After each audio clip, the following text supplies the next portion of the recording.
네. 네. 자, 루테인 뭐 노래 좋은 건 다 아시니까요. 네. 뭐 굳이 뭐 설명 더 드리지 그러니까. 않겠습니다.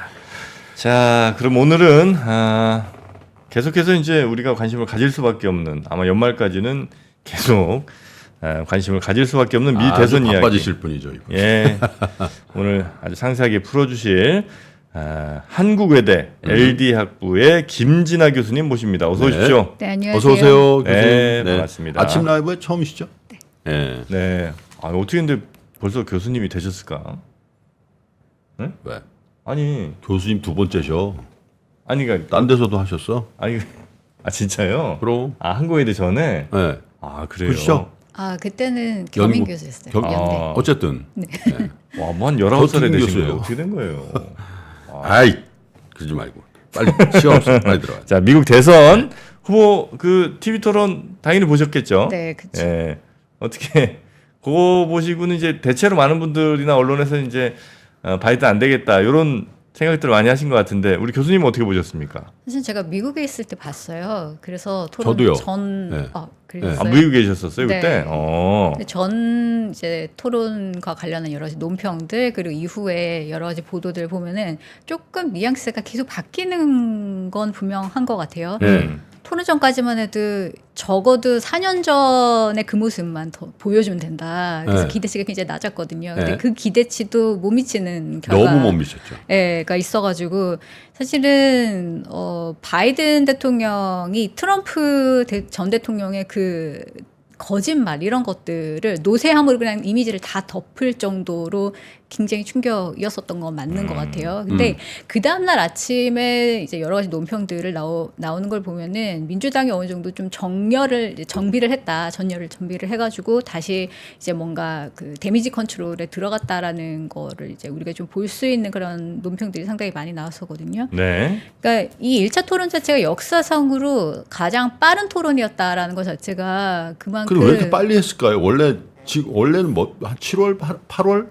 전당대회가 7, 원래 8월에 9월 있기 때문에 때 9월 정도에 보통 이게 하는 게 바이든 쪽에서 맞는데 요구해서 빨리 한 거 아니에요? 원래? 예, 그렇게 알고 있는데 그때 전략은 아무래도 우리가 이제 예상하기로 조금 못해도 아직 시간이 많이 남았으니까 좀 만회를 할 수 있을 것이다라고 해서 조금 일찍 잡지 않았을까라는 그런 추측은 분명히 있었던 것 같아요. 그 얘기 자체가 아무리 첫 번째 토론 못해도 계속 간다라는 걸 전제를 하고서 그 전략을 세웠다라는 거기 때문에 앞으로도 바이든 측에서는 뭔가 사태 압박이 들어와도 아직 움직이지 않을 거다라는 게 좀 가능성이 또 높아 보이고요. 사실 이 망한 토론 자체가 크게 문제가 되는 건 아니에요. 그러니까 망한 건 이제 망한 건데 그거보다 더 문제가 되는 거는 민주당이 이 앞으로의 4년에 대해서 걱정하기 시작했다라는 거죠. 그래서 그 노세함과 그리고 트럼프 대통령을 어쨌든 견제를 해줘야 되는데 그 카드로서는 좀 부족하다. 그래서 여러 번 뭐 인터뷰든지 토론이든지 뭐 이런 것들을 개최를 하면서 만회는 되긴 하겠지만 여전히 그 기본적으로 바뀌지 않는 것들이 있잖아요. 그렇기 때문에 동료는 계속 될 수밖에 없는 그런 상황이다라고 보여질 수밖에 없을 것 같아요. 네. 그러니까 바이든이 좀 분위기가 영 안 좋았잖아요. 뭐 여론조사 같은 데서도 막 뒤지는 것도 나오고 뭐 이러니까. 격차가 더 벌어지고. 아니 그 토론 전에도. 네, 그래서 그거 한번 내가 분위기 전환 한번 해보겠다. 그래서 한번 뭐 무슨 노회 뭐 이런 얘기 많은데 내가 한번 불식시키겠다 이런 생각으로 좀 일찍 잡은 것 같아. 토론. 그죠. 뒤지고 있다고 생각하는 사람은 먼저 뭘 하려고 하겠지. 네. 네? 근데 이제 그게 오히려 자충수가 돼갖고. 근데 그 결국은 민주당 내부 분위기가 제일 중요하잖아요. 바꿔야 된다는 여론이 정말 드세면 뭐 당연히 그 바이든이 결정하는 거지만 바이든도 정치인이니까 어떻게 할 수가 없지 않을까. 근데 아주 현실적인 걸림돌들이 있어요. 후보 교체, 돈 문제 등등을 포함해서. 그 실질적으로 미국에서 이제 나오는 보도들을 보면은 글쎄요 바이든 지지자들도 상당히 결집하는 거를 또 볼 수가 있거든요 한편으로는. 결집을 해요? 네, 그 한나의 예시가 이제 토론 이후에 또 모금 행사를 또 했어요. 그러더니 그 전보다 훨씬 더 많은 돈이 모였고 그리고 이때 토론 이후에? 네, 그리고 기부를 한 사람은 이제 처음으로 기부하는 사람들. 그러니까 이제 막 몰려든 거죠. 그래서 뭔가 동료가 생기니까 이걸 좀 막아보려고 그런 것들이 분명히 보이는 것 같고 그리고 아무래도 중요한 거는 상하원 원내대표, 민주당 원내대표가 어떻게 포지셔닝을 취하는지가 굉장히 중요한데 바로 다음날 나와서 우리는 바이든 지지한다라고 했기 때문에 원내대표가? 네, 원내대표들이 그렇게 얘기를 하면은 사실 밑에 있는 사람들은 눈치를 볼 수밖에 없어요. 그리고 하원 같은 경우에는 초기에는 이게 격전지에 있는 사람들이 특히 하원 의원들이 조금 동요하면서 어떻게 해야 되냐 이렇게 막 했었는데 일단 그 민주당에서 가장 중요한 그룹 중에 하나가 흑인 코커스거든요. 근데 흑인 코커스에서 굉장히 빨리빠르게 예, 적극적으로 우린 지지한다라고 성명을 내보내면서 좀 잠재웠어요. 일단 하원은.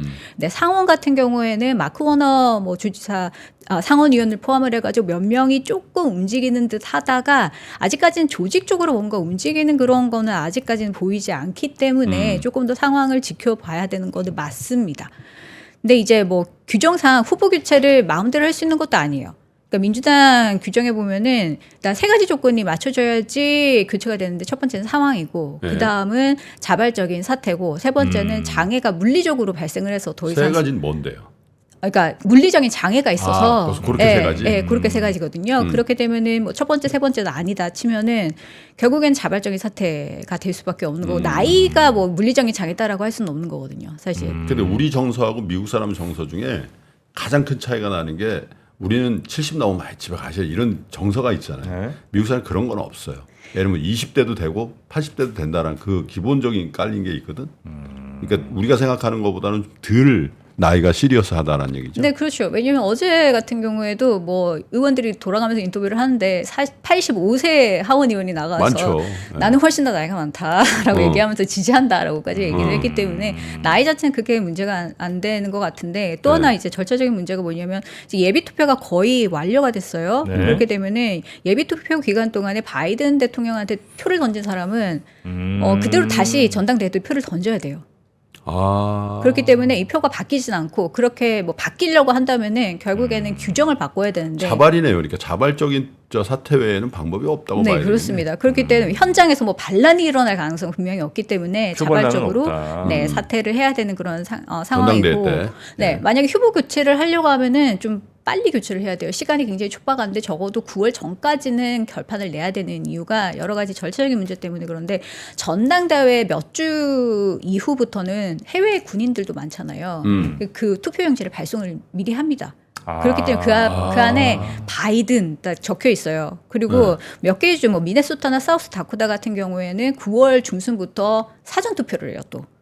그렇기 때문에 바이든 대통령한테 투표한 11월에 사람들이 투표를 9월에 분명히 해요. 9월부터 발생하게 되는데 이 표들을 나중에 어떻게 할 것이냐라는 그런 큰 문제가 생기거든요. 어쨌든 그건 이제 선거인단 뽑는 거죠. 그 투표는 9월부터 뭐 시작될 수 있다는 거는. 그러니까 국민 투표를 하면은 거기에 따라서 선거인단이 이제 이제 배정이 측정이 되는 되는 거죠. 거고 예. 바이든에게 배정이 된다라는 거죠. 그래서 그거는 어떻게 할 수가 없는. 그럼 무조건 그 전에는 만약 교체를 하면 무조건 바꿔야 되는 거네, 그죠? 무조건 막아야 되는 건데 이제 이상적인 시나리오는 여러 가지가 얘기가 되고 있는데 바이든 대통령이 좀 자리를 용퇴를 해서. 물러나면서 물러나면서 이제 잠재적인 후보들이 굉장히 많잖아요. 이 사람들이 막 우후죽순은 나와서 경쟁을 하게 되면 민주당 망해요. 추대를 해야 되는군요. 그래서 추대를 한다고 해서 그거를 그대로 따라가는 것도 아니거든요. 일단 자율적으로 투표를 하게끔 모든 사람이 자유로워지는 거예요. 그렇기 때문에 어떻게 해야 되냐면 일단은 이제 긍정적으로 이제 네거티브 안 하고 포지티브 캠페인만 하겠다라고 약속을 한 그런 뭐 후보들이 나와서 전당대회 때 현장에서 즉각 투표를 해서 뭐 바이든이든 클린턴이든 다 전직 대통령이 나와서 축하를 해주는 이게 가장 이상적인 모습이 된다라는 이런 분석이 있습니다. 근데 내가 좀 해보겠다고 막 나선 사람이 있어요?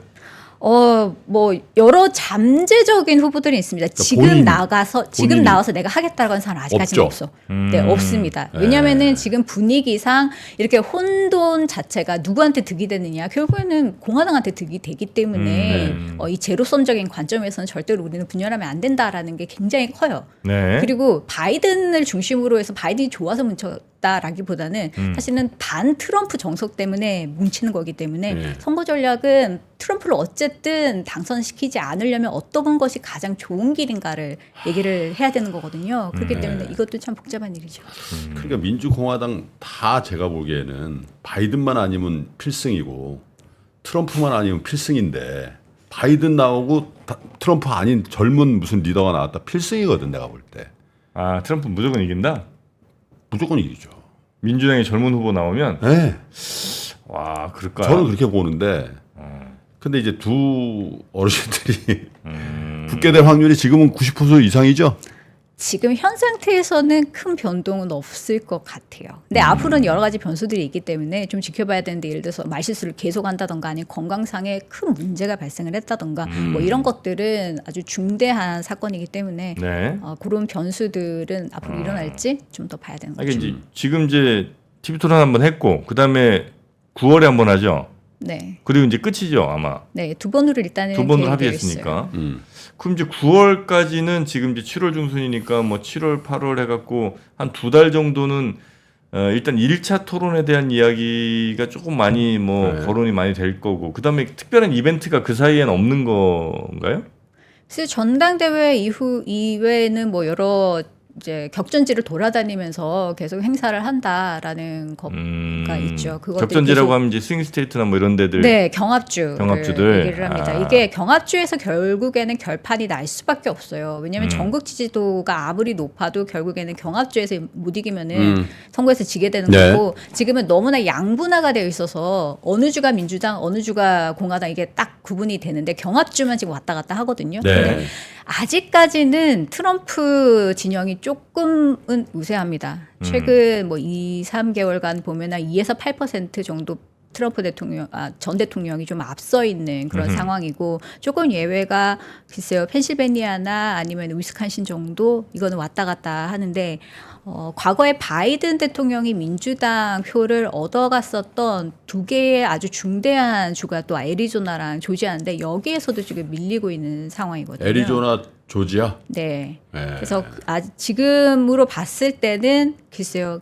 아주 크게 선전하지 않으면 그러니까 애리조나하고 트럼프, 조지아는 네. 사실 굉장히 의미가 있는 게 제가 보기에 경제적으로 애리조나 TSMC 공장 두 개를 굉장히 크게 짓는 데거든요. 애리조나. 바이든이 직접 갔어요 기공식 때. 아. 조지아는 또 한국계 기업들이 여기다 몰빵하는 데잖아요. 이게 그죠? 네. 그러니까 야 그런 것들을 하는데도 불구하고 지난번에 이겼던 데서 지금 뒤진다는 거잖아요. 네, 지금 안 좋은 상황이긴 해요. 네네네.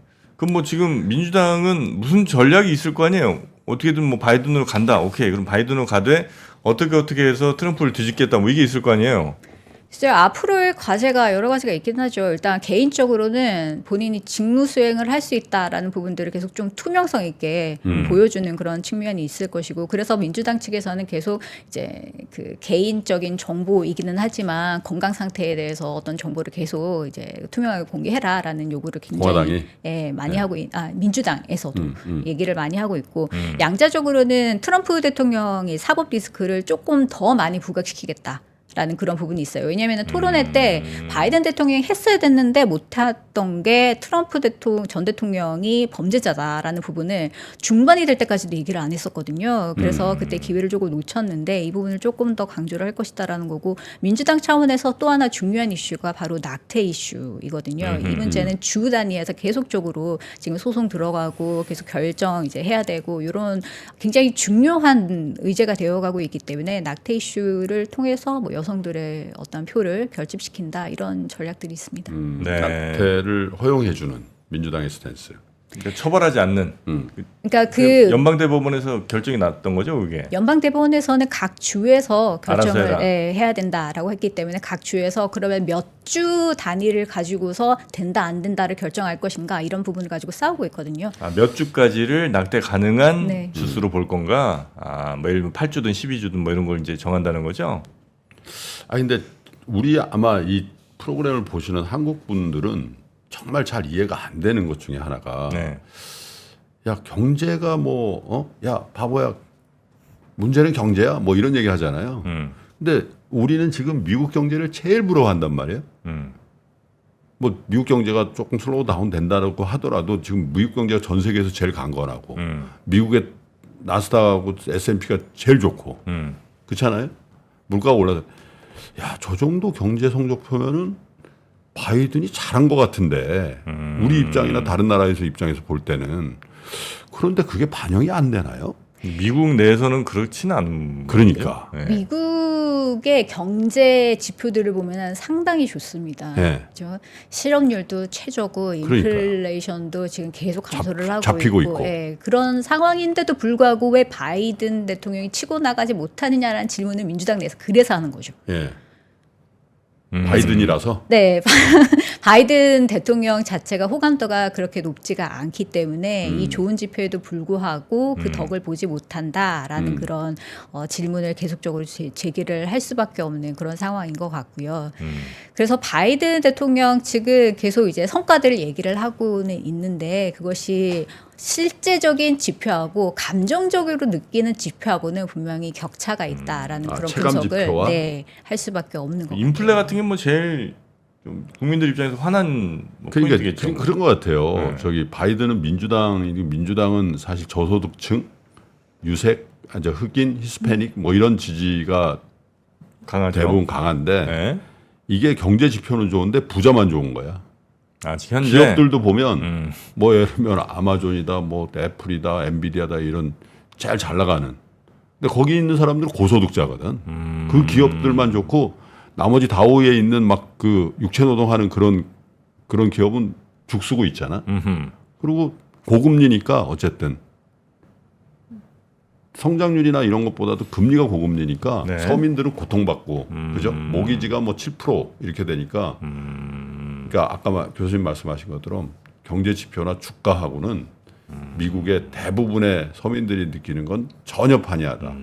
아까 그 이자율 말씀을 하셨는데 사실 민주당에서 중요한 또 투표층이 뭐냐면은 젊은 층이거든요. 근데 이 학자금 모기지 이 대출금 금리가 워낙에 높다 보니까 학생들이 굉장히 그거를 갚는데 부담감을 느끼고 있는 그런 상황이 계속되는 것 같고요. 네. 그리고 특히 가자지구 문제, 중동 문제에 대해서 캠퍼스를 중심으로 해서 반이스라엘. 네, 반이스라엘 그런 시위들이 많이 일어나면서 또 지금 현 정부의 대중동 정책에 대해서 별로 의견이 좋지 않아요. 그런 트럼프가 부분들이 더 친이스라엘 영향이 크죠. 아닌가요? 네? 사위도 유태인이고 이스라엘 예루살렘도 수도 지정해주고. 아마 트럼프 2기가 시작이 되면은 더욱더 친이스라엘 정책을 펴게 될 겁니다. 그런데 우리는 그렇겠지. 과거에 뭐를 했는지 잊어버려. 쉽게 잊어버리잖아요. 그렇기 때문에 현재의 정책에 일단은 화살을 쏘고 있기 때문에 그런 것 같습니다. 미국 대학생들도 좀. 하여튼 게 젊은 층은 그 중동 정책에 대해서 굉장히 불만이 많고 조금 이제 뭐 30, 40대, 50대 이렇게 넘어가면서부터 하여튼 현재 경제 상황, 인플레이션 이거에 이제 굉장히 불만이 많고 현 정부에 대해서 불만이 있다면 이제 그 정도로 좀 정리할 수가 있겠군요. 네. 그러면 이거 지금 뭐 당장 바꿀 수 있는 게 사실 별로 없잖아요. 예를 들어 인플레가 이렇게 높은데 갑자기 뭐 한 두어 달 사이에 인플레를 낮춘다. 이건 뭐 불가능한 일인 것 같고 그렇다고 뭐 저 중동 바이든 얘기 잘 듣는 것 같지도 않고 그럼 뭐 바이든은 딱히 이들의 민심을 돌릴 만한 마땅한 게 없네요, 그죠? 일단 할 수 있는 거라면 중국 가는 거지 뭐. 중국 가고 그다음에 트럼프 저 사람 저 사법 리스크 큰 사람이다, 저 잘못하면 감옥 가야 된다 이 얘기 나 정신 하는 거. 똑바로다 지금 뭐 그런 거 계속 하는 뭐 거죠. 그 정도 캠페인 말고는 기대할 게 별로 그거 없겠네요. 예. 이외에 또 중요한 것은 이제 민주주의가 위기에 처했다라는 부분이죠. 왜냐하면 트럼프가 오면? 트럼프 전 대통령을 지지하는 그룹이 이제 마가잖아요. 그래서 미국을 다시 위대하게 이 그룹이 굉장히 레디컬한 그런 발언들을 많이 내고 있어요. 네. 그리고 공화당 쪽에서도 마가 법안이라는 것을 만들어서 이제 재임이 시작이 되면은 트럼프 대통령을 지지하는 사람들이 원하는 정책들을 빨리 추진할 수 있도록 하는 그런 법안들을 계속 준비를 하고 있는 그런 상황이에요. 근데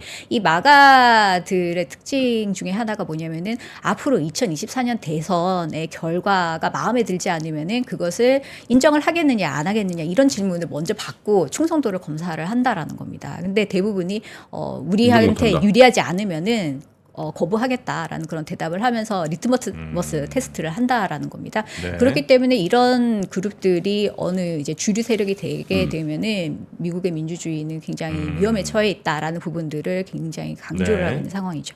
이민자 정책도 되게 중요한 이슈 아니에요? 이 두 사람. 이민자 정책을 네. 가지고서도 지금 여러 가지 이제 공방이 오고 있는데 바이든 대통령 같은 경우에는 의회에서 초당적인 이민 법안을 지금 밀어붙이고 있어요. 아직까지 결판은 안 났지만 그래서 아무래도 국경을 조금 더 이게 장벽을 강한다라기보다는 통제를 조금 더 이제 완결하게 한다라는 부분 그리고 선별해서 정말 불법적으로 이민 온 사람들을 좀 더 선별을 잘 해가지고 이제 처리를 한다 여러 가지 것들이 포함이 되어 있는데 트럼프 측에서는 일단은 불법 이민자들 발견되면 다 내보낸다. 그리고 장벽들 뭐 제대로 이제 설비 못했던 거 전부 다 이제 철벽을 치겠다라는 그런 얘기를 하고 있어서 그런 부분에 있어서도 상당히 이제 문제가 쟁점이 되고 있기는 해요.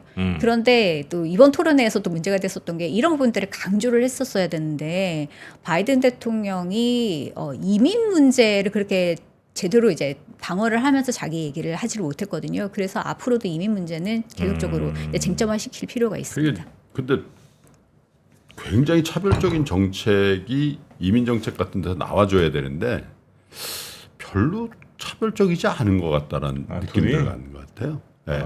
그러니까 그 차별적이지 않다는 건 트럼프가 유리하다는 거지. 야, 우리는 이민을 받아야 된다. 아, 우리는 이민의 나라다. 이민자들이 와야 우리 경제가 산다. 이런 얘기를 민주당이나 바이든에서 안 하잖아요. 전반적으로는 민주당이든 공화당이든 미국의 일자리를 지켜줘야 된다. 그러니까. 중산층들의 어떠한 부의 그런 창출 이런 것들을 도와줘야 된다라는 데서는 동일해요. 입장은 동일한데 어떻게 할 것인가라는 그런 방법론적인 측면에 있어서는 갈린다라고 할 수가 있고요. 그리고 트럼프 측의 여러 가지 이제 차별적인 그런 이민 정책은 분명히 있는 것 같습니다. 이민자들의 후손 여기서 미국에서는 일단 애를 낳으면은 다 미국 시민권자가 되는데 이 불법적인 이민자가 애를 낳으면은 이건 인정 안 한다라는 부분은 조금 다른 점이고요. 그리고 과거에 트럼프 대통령 시절에는 이제 불법 이민자가 혼자서 오는 건 아니잖아요. 가족끼리 같이 오는데 굉장히 강압적으로 애들을 이제 따로 떼어내 가지고 수용을 하는 그런 인권의 여러 가지 문제 같은 소지가 있는 그런 정책들을 이제 취하려고 했어요. 이런 부분들은 근본적으로 민주당의 입장과는 또 다른 부분이기 때문에 차이점은 분명히 있습니다. 네. 트럼프는 어쨌든 굉장히 강한 반이민 정책. 그거는 저도 약간 김부님 말씀이 맞는 것 같은 게 두 정책에 큰 차이가 없는데 트럼프는 강하게 얘기를 해. 사람들 귀에는 훨씬 더 이게 잘 들어올 거 아니에요. 이슈 파이팅에서 밀리는 거지. 그렇죠. 그러니까 둘이 완전히 서로 다른 얘기를 하면 이제 그거는 내 생각이 이거냐 저거냐 저는 수 있는데. 솔직히 말씀드리면 바이든 희생양이라고 생각해요. 누구의? 오바마의. 트럼프가 오바마 제일 싫어하거든.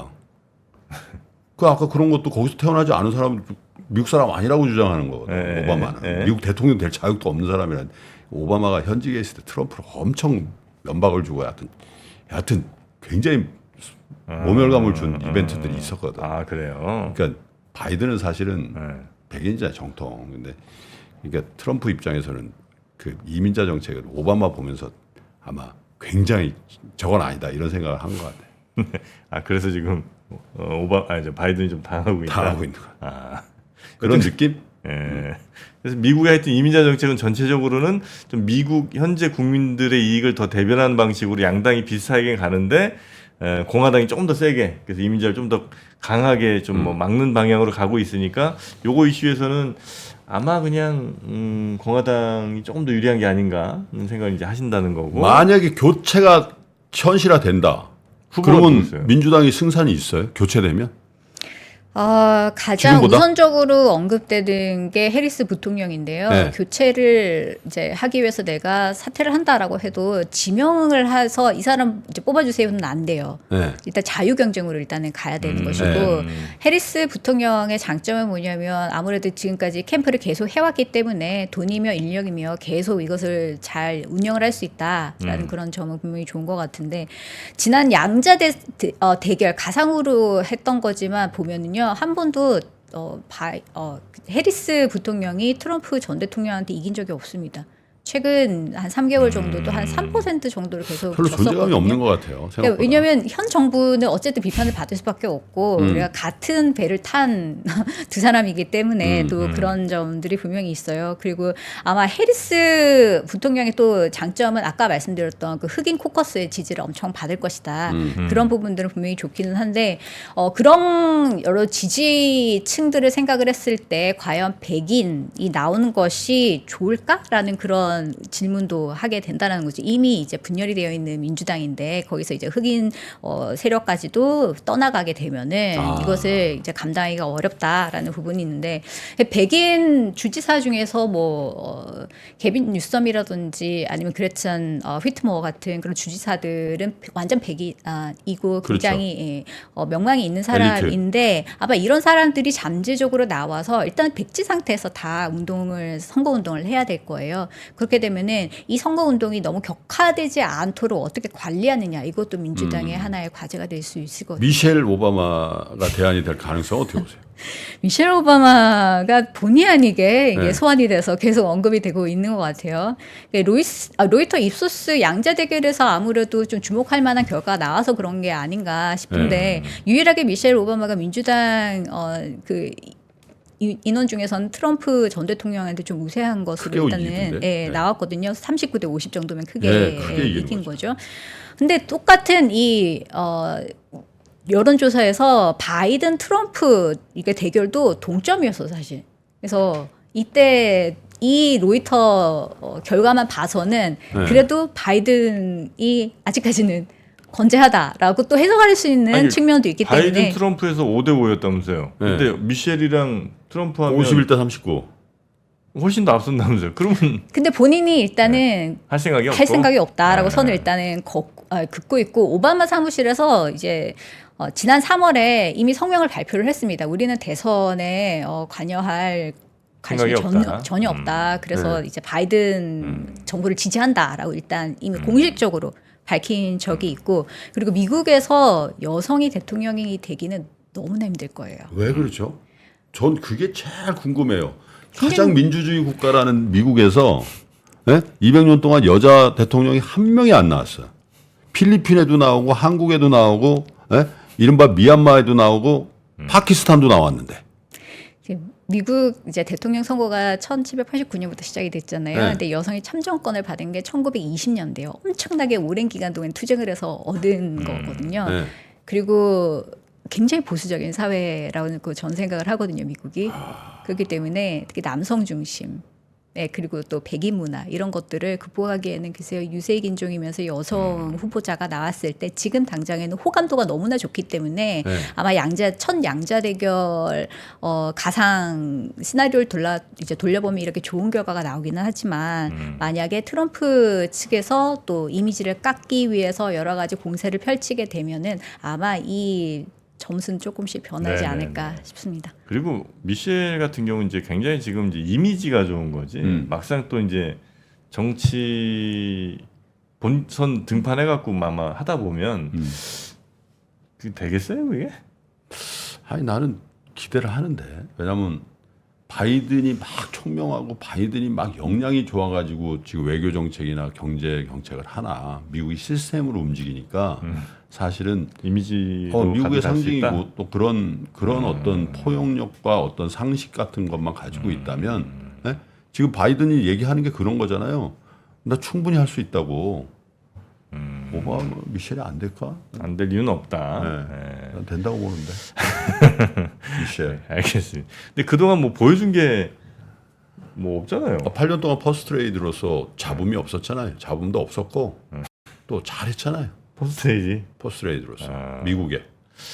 알겠습니다. 하여튼 뭐 우리가 뭐 미국 걱정을 하는 이유는 미국 대선이 이제 우리에게 워낙 이제 큰 영향을 미칠 거고 네. 또 우리 투자에 있어서도 굉장히 중요한 또 이슈가 되니까 계속 이렇게 좀 살펴보는 거긴 한데요. 여튼 현재로서는 민주당이 굉장히 어려운 상황, 후보 교체도 어려운 상황, 바이든이 결정하지 않으면 거의 불가능한 상황.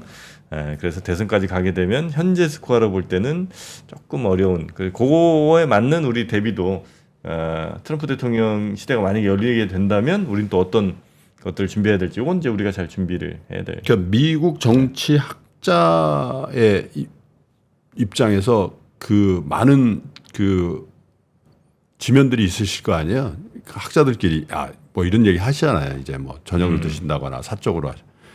대체적인 분위기는 뭡니까? 전문가 입장에서 야 이번 거 보나 마나야 트럼프야 이런 거예요? 아니면 끝까지 가봐야 되는 거예요? 아니면 트럼프가 지금은 저렇게 부상하는 듯해도 결정적인 하자가 있고 뭐 이런 부분 때문에 결국 트럼프 안 될 거야. 어떤 게 강해요? 전문가들 사적인 만남을 글쎄요, 누구를 만나느냐에 따라서 조금씩 다르긴 할 것 같은데 미국에서 이제 양 당에 이제 속해 있는 사람들이나 아니면은 제 지지자들의 얘기를 들어보면은 일단 대부분의 좀 상식이 있는 사람들은 반 트럼프 정서가 굉장히 강하죠. 강한 거는 맞는 것 같아요.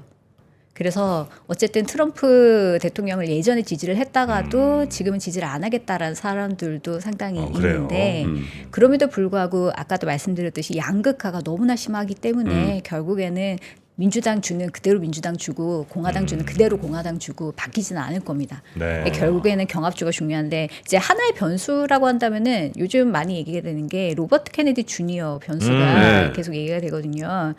공화당원의 한 40%가 이 로버트 케네디 주니어한테 굉장히 호의적인데 민주당은 16% 왜냐하면 탈당을 했기 때문에 별로 좋아하진 않아요. 아무튼 투표용지에 이름을 계속 지금 올려야 되는 그런 과제가 남아 있어요. 그래서 대선 때 얼마나 많은 주에서 이제 투표용지에 이름을 올려서 이제 표를 받을 것인가는 관건이기는 하지만 만약에 경합주, 이 격전지 중 한두 군데라도 이름을 올린다라고 한다면은 이 판을 조금 흔들 수 있는 그런 세력인 거는 맞는 것 같습니다. 그래서 이제 누구 표를 더 많이 가져갈 것인가 대략적으로는 일단 공화당 표를 더 많이 가져가지 않을까라는 그런 예측이 조금 더 우세한 것 같기는 해요. 그러면 그게 이름을 올리면 바이든한테 유리해요?